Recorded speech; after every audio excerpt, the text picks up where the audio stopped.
जीवन में याद रखना, नारी कभी हारती नहीं, उसे हराया जाता है। लोग क्या कहेंगे ये कहकर के बचपन से डराया जाता है।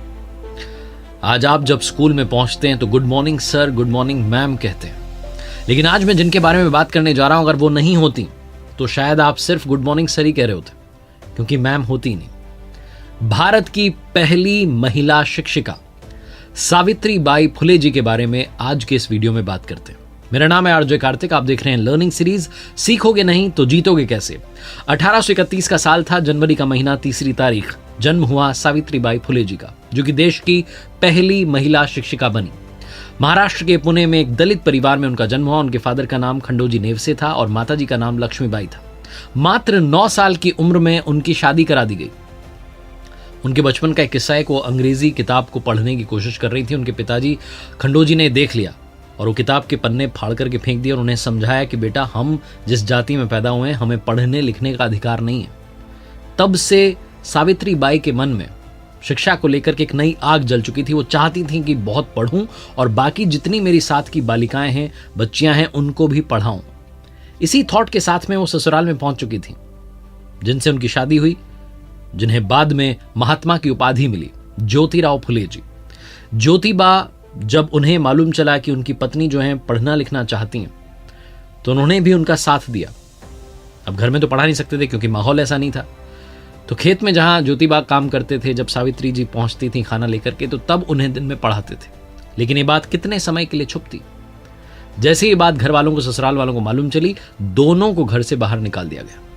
इनकी जीवन यात्रा एक अद्भुत यात्रा है और आज 5 लर्निंग नहीं बल्कि सिर्फ एक बात सिखाना चाहता हूं इनकी कहानी को सुना करके, कि जीवन में जो आप ठान लें उसे कर सकते हैं। बस शर्त यह है कि क्या आप वाकई में उस मंजिल तक पहुंचना चाहते हैं। तो आइए सावित्री बाई फुले जी की कहानी को आगे बढ़ाते हैं। ससुराल वालों ने घर से बाहर निकाल दिया था, घर तो छोड़ दिया था, लेकिन इस कपल ने, इस दंपत्ति ने समाज कल्याण के काम नहीं छोड़े थे।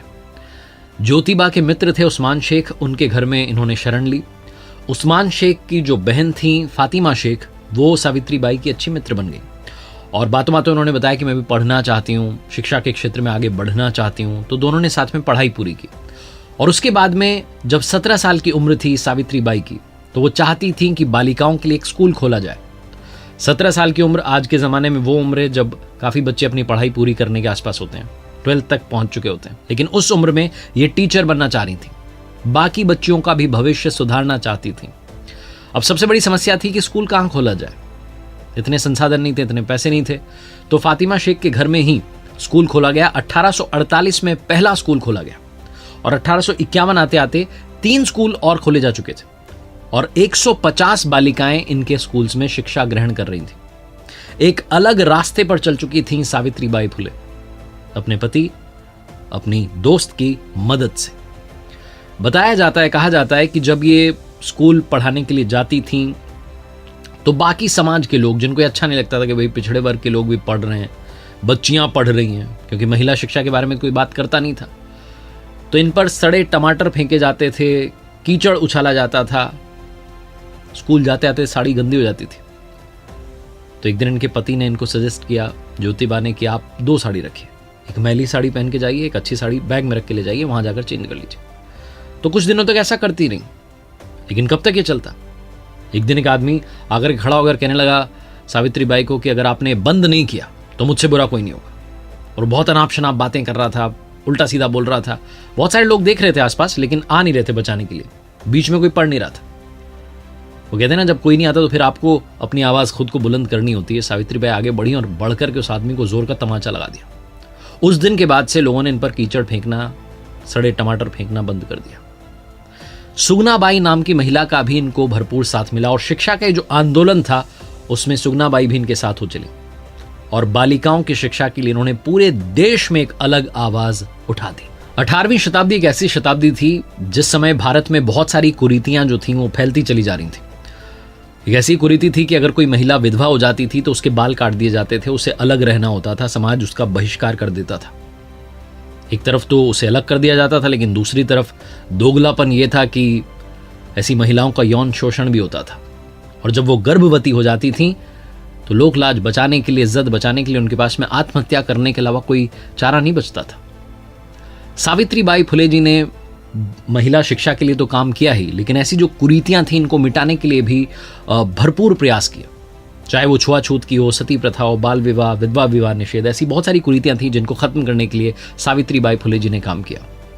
जिस सोसाइटी से उन्हें ताने सुनने को मिल रहे थे, उसी सोसाइटी की महिलाओं को बचाने के लिए उन्होंने जी जान एक कर दी। एक दिन एक विधवा महिला जो थी वो गर्भवती हो चुकी थी और इसी डर से, लोकलाज के डर से, वो इज्जत बचाने के डर से आत्महत्या करने जा रही थी। उसका जीवन बचाया सावित्रीबाई फुले जी ने, और जिस बच्चे को उस महिला ने जन्म दिया उसे सावित्रीबाई फुले ने अपना दत्तक पुत्र माना और अपने साथ रखा, अपना बेटा मानकर उसे जीवन में आगे बढ़ाया। उस बेटे का नाम यशवंत राव रखा गया, जो कि आगे चलकर के डॉक्टर बने और उन्होंने भी समाज कल्याण के लिए बहुत सारे काम किए।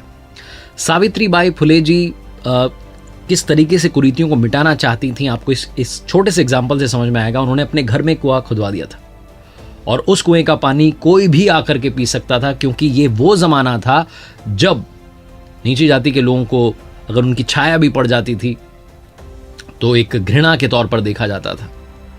पीने के पानी तक का जिनको अधिकार नहीं था, उन जाति के लोगों के लिए भी अपने घर में कुआं खुदवा दिया था सावित्रीबाई फुले ने, और वो कह रही थी कि कोई भी वर्ग का, किसी भी जाति का व्यक्ति आकर के यहाँ पानी पी सकता है। तो समाज के बीच में जो दरारें थीं, जो खाई थी, उसे मिटाने का काम किया सावित्रीबाई फुले जी ने और उनके पति महात्मा ज्योतिराव फुले जी ने। समाज कल्याण के काम लगातार सावित्रीबाई फुले करती चली गईं। 18वीं शताब्दी खत्म होने को आई थी, साल था 1897। दुनिया में एक महामारी फैल चुकी थी प्लेग नाम की, जो इंडिया में पहुंच चुकी थी, और ये जो प्लेग फैला था तो इससे लोग बीमार ना हों, लोग बचे रहें, वो जल्द स्वस्थ हों, इस काम में सावित्रीबाई फुले और उनकी फैमिली लग चुकी थी। सावित्रीबाई के जो बेटे थे यशवंत राव, जो कि डॉक्टर बन चुके थे, उन्होंने क्लिनिक इसी काम के लिए खोल दिया था। सावित्रीबाई का काम था कि वो रोगियों को वहां तक लेकर के जाती थी, बाकी का काम उनके बेटे जो थे वो देखते थे। वो कहते ना, कई बार आप जिस लक्ष्य के साथ आगे बढ़ रहे होते हैं, जिस काम में अपने आप को इतना लगा देते हैं, कई बार वही आपकी मौत का कारण बन जाता है, और ऐसा ही हुआ। प्लेग ने ही माँ सावित्रीबाई फुले जी की जान ले ली।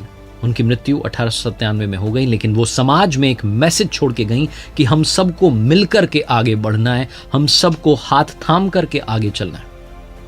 वहां सावित्रीबाई फुले जी ने जो बेहतरीन काम किया, उनको सम्मान देते हुए गूगल ने भी उनकी जयंती पर डूडल बनाया था। आज एक बार फिर से महात्मा ज्योतिराव फुले जी को, माँ सावित्रीबाई फुले जी को प्रणाम करता हूं और उनके इस अद्भुत कंट्रीब्यूशन के लिए उन्हें धन्यवाद करता हूं।